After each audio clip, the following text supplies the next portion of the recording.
안녕하십니까, 우짜입니다. 이번 이야기는 미국 온두라스로 니카라구아 플레이입니다. 그럼 보시죠.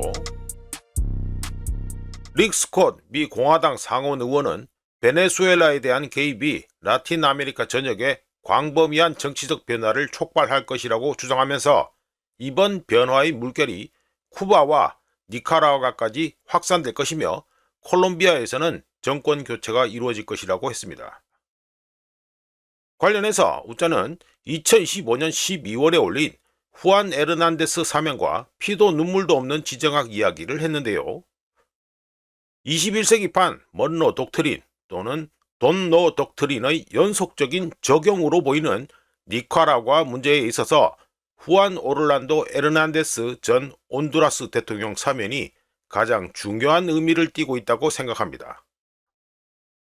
참고로 21세기판 먼로 독트린 또는 돈로 독트린의 논리는 워싱턴에서 얘기하는 것과 달리 이념적이지 않고 운영적입니다. 그리고 중앙아메리카에서는 지리적 근접성이 강력한 영향력을 행사할 수 있는 수단인데요. 온두라스는 니카라구아와 국경을 접하고 있습니다. 이런 배경 속에 에르난데스 사면 직후 벌어진 일들은 지리적 근접성이라는 영향력을 더욱 복잡하고 날카롭게 만들었습니다. 2025년 12월 1일 에르난데스가 미국 교도소에서 석방되고 8일 후인 2025년 12월 9일 온두라스 법무장관 조헬 젤라야는 에르난데스에 대한 국내 체포영장을 발부했습니다.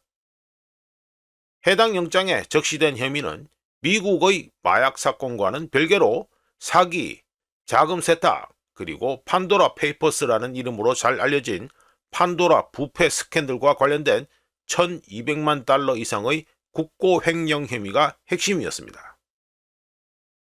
우짜가 영상을 만드는 2026년 1월 12일까지도 체포영장은 유효하며 에르난데스는 이 문제 때문에 온두라스에 입국하지 않는 것으로 알려져 있습니다. 이 시점이 중요한 이유는 에르난데스 사면에 대한 지정학적 메시지를 워싱턴에게 전달하는 동시에 에르난데스를 온두라스 국내에서 법적으로 배제된 상태로 유지하기 때문이었습니다. 바꿔서 말하면 에르난데스 사면에 대한 즉각적인 책임 추궁을 강요하지 않으면서 조용히 정권 교체를 안정시키는 결과를 가져왔습니다. 참고로 에르난데스 사면 조치는 민감한 시기에 온두라스의 정치적 구도를 재편하는 데 도움이 되었습니다. 나스리 아스프라가 2025년 11월 30일 온두라스 대선에서 승리했지만 재검표 난리를 거쳐 2015년 연말에서야 대통령 당선을 확정하면서 온두라스는 좌파 정권 시기를 거친 후 친미 정부가 다시 들어섰으며 이로써 온두라스는 다니엘 오르테가가 집권하고 있는 니카라구아에 대한 압박에 있어서 최전선 국가로 복귀했습니다.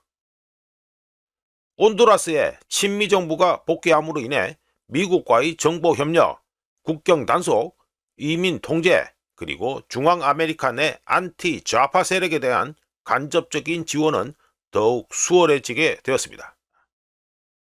즉, 온두라스 이벤트는 베네수엘라 마두로를 체포하고 다음으로 니카라구아를 공략하고 쿠바를 최종 목표로 둔 채 멕시코는 병행해서 진행하는 더 큰 흐름과 일맥상통합니다.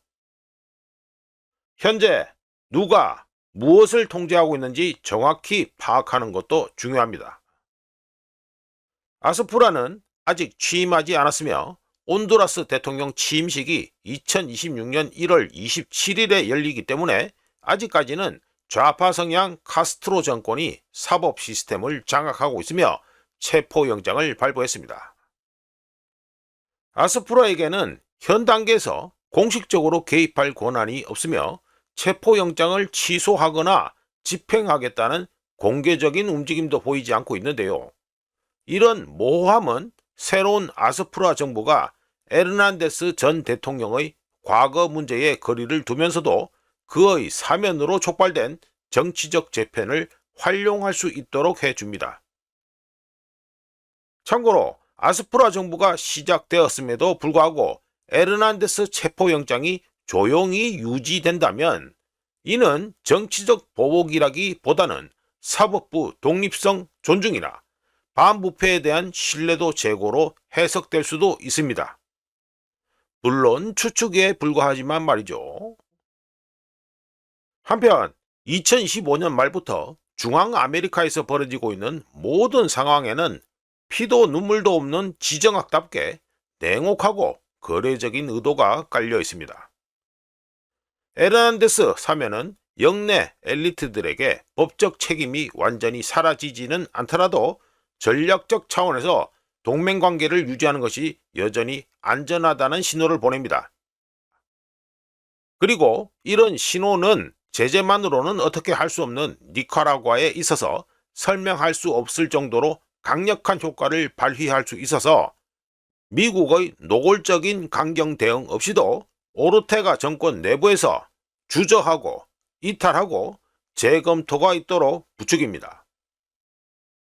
즉, 에르난데스 사면을 시작으로 벌어지고 있는 현재 움직임은 서방구 내에서의 미국의 통제권을 확보하고 중국, 러시아, 이란 같은 경쟁자들의 영내 영향력을 차단하기 위해 미국의 우호적인 정권의 불완전함을 용인하겠다는 의지를 보여주는 미국 정책의 보다 광범위한 변화를 반영합니다.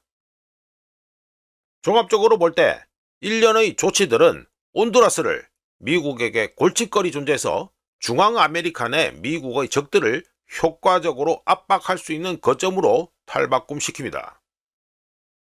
에르난데스는 온두라스 정권 이양 과정을 불안정하게 만들지 않고 무력화되었으며 아스프라는 워싱턴과의 협력 관계를 물려받았고 니카라과는 올해 2026년 초 관세 부과와 같은 수단을 통해 압박이 강화되는 시점에서 더 촘촘한 경계선에 직면하게 됩니다.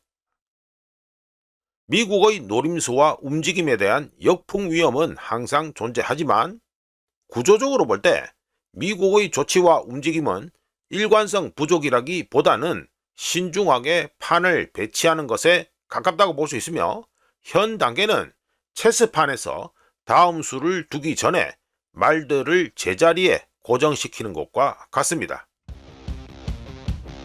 이상 미국 온두라스로 니카라과 플레이 이야기였습니다. 구독, 좋아요, 그리고 회원가입 감사합니다. 다른 이야기로 또 찾아뵙겠습니다.